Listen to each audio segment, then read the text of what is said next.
Palakkad A Sreenivasan വധക്കേസ് ഗൂഢാലോചനയിൽ കൂടുതൽ വിവരങ്ങൾ വെളിപ്പെടുത്തിയ മുഖ്യകണ്ണി ഷംനാദ്.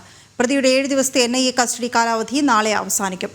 RSS പ്രവർത്തകൻ എ ശ്രീനിവാസനെ വെട്ടിക്കൊലപ്പെടുത്തിയ സംഘത്തിൽ ഉൾപ്പെട്ടയാളായിരുന്നു ഷംനാദ്. ജിജീഷ് കരുണാകരൻ ചേരുന്നു വിവരങ്ങളുമായി. ജിജീഷ്, ഷംനാദ് എന്താണ് ഈ ഗൂഢാലോചന സംബന്ധിച്ച കൂടുതൽ വിവരങ്ങൾ വെളിപ്പെടുത്തിയിരിക്കുന്നതായി വിവരം ലഭിക്കുന്നത്?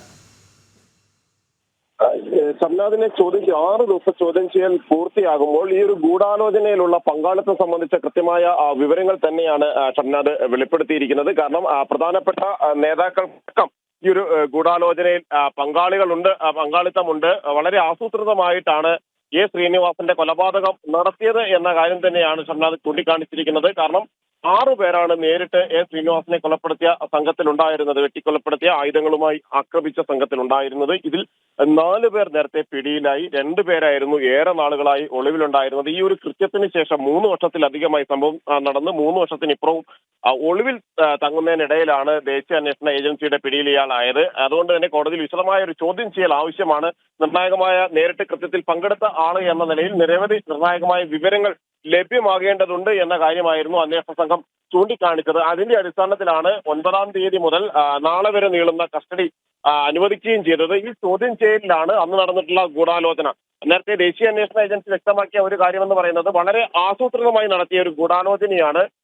സാമുദായിക സൗഹാർദ്ദ അന്തരീക്ഷം തകർക്കുക എന്നതായിരുന്നു ഇതിലൂടെ PFI ഭീകരവാദികൾ ലക്ഷ്യമിട്ടിരുന്നത്. മാത്രമല്ല, രാജ്യവിരുദ്ധ പ്രവർത്തനവും രാജ്യത്ത് കൃത്യമായി തന്നെ അവിടെ പ്രശ്നങ്ങളും കലാപ അന്തരീക്ഷവും സൃഷ്ടിക്കുക എന്നതെല്ലാം തന്നെയായിരുന്നു ഭീകരവാദികളുടെ ലക്ഷ്യമെന്ന കാര്യവും ചൂണ്ടിക്കാണിച്ചിരുന്നു. ഈ ഒരു കേസ് തന്നെയായിരുന്നു പ്രധാനപ്പെട്ട PFI നിരോധനവുമായി ബന്ധപ്പെട്ട് PFI ഭീകരവാദികളുടെ സംഘടനാ നിരോധനവുമായി ബന്ധത്തിലേക്ക് നയിച്ച ഒരു പ്രധാനപ്പെട്ട കാരണം PFI ഭീകരവാദികളുടെ സംഘടനാ നിരോധനവുമായി ബന്ധത്തിലേക്ക് നയിച്ച ഒരു പ്രധാനപ്പെട്ട കാരണമെന്ന് പറയുന്നതും ഇത്തരത്തിൽ എ ശ്രീനിവാസൻ കൊലപാതക കേസ് തന്നെയായിരുന്നു. കാരണം ആസൂത്രിതമായി നടത്തിയ കൊലപാതകം, കലാപ ആഹ്വാനത്തോടുകൂടി കലാപ ശ്രമത്തിന് വേണ്ടി മാത്രം ലക്ഷ്യം വെച്ച് നടത്തിയ കൊലപാതകം എന്ന നിലയിൽ ഒരുമിച്ച് തന്നെ PFI നടത്തിയ ഇത്തരത്തിലുള്ള പ്രവർത്തനങ്ങളിൽ ഒന്ന് മാത്രമാണ് എ ശ്രീനിവാസൻ കൊലപാതക കേസ് എന്ന കാര്യം അന്വേഷണ സംഘം ചൂണ്ടിക്കാണിക്കുകയും ചെയ്തു. അതിന്റെ അടിസ്ഥാനത്തിൽ ഒരുമിച്ചായിരുന്നു അന്വേഷണ സംഘം അന്വേഷണം നടത്തിയിരുന്നത്.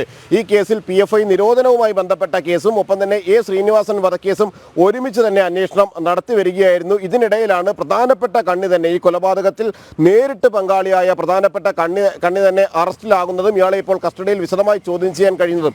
ഈ ചോദ്യം ചെയ്യലിലാണ് ഗൂഢാലോചന സംബന്ധിച്ച കൂടുതൽ വിവരങ്ങൾ അന്വേഷണ സംഘത്തിന് മുന്നിൽ വെളിപ്പെടുത്തിയിരിക്കുന്നത്. ഇതുകൂടി കോടതിയിൽ അറിയിച്ചുകൊണ്ട് തുടർ നടപടികളിലേക്ക് കടക്കുമെന്നാണ് ഇപ്പോൾ NIA വ്യക്തമാക്കിയിരിക്കുന്നത്. കാരണം നേരത്തെ കുറ്റപത്രം സമർപ്പിച്ചിരിക്കുന്നതാണ്. ഈ കേസിൽ ഒരുമിച്ച് തന്നെ കുറ്റപത്രം സമർപ്പിച്ചിരുന്നു. അതുകൊണ്ട് തന്നെ പുതുതായി ലഭിച്ച വിവരങ്ങളുടെയും തെളിവുകളുടെയും അടിസ്ഥാനത്തിൽ അനുബന്ധമായി വിവരങ്ങൾ കോടതിയെ ധരിപ്പിക്കുമെന്ന് തന്നെയാണ് ഇപ്പോൾ ദേശീയ അന്വേഷണ ഏജൻസി അറിയിച്ചിട്ടുള്ളത്. ഓക്കെ, ശരി ജിജേഷ്.